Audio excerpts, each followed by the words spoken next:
en daar ben ik wel blij dat wij zo'n mooie tunnelbaan hebben mogen krijgen van het Boerenmars.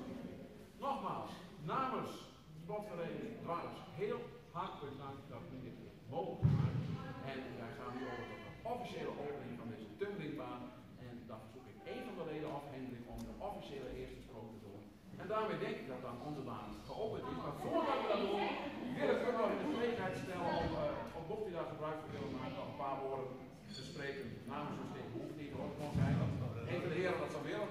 Dat kan dan. Ja, dat we meneer Boerenbesteed inderdaad misschien niet bij iedereen bekend. Maar dat is een meneer Vermeer, die was hier assurantiekantoor had hij hier in Kietsjerk. Hij is overleden in 2000 en heeft zijn vermogen nagelaten aan de stichting. De stichting heeft onder andere tot doel dus het bevorderen van sociaal, culturele, kerkelijk en sportieve gebeuren in het Primor. Daarnaast gezondheidszorg. En daarom dus past het helemaal in de doelstelling van de stichting. En dan willen we het ook graag dus om het jullie dus mogelijk te maken om dergelijke zaken aan te schaffen. Prima. Nou, en nogmaals heel hartelijk dank. Dan komt nu het moment waar de baan officieel in gebruik wordt genomen.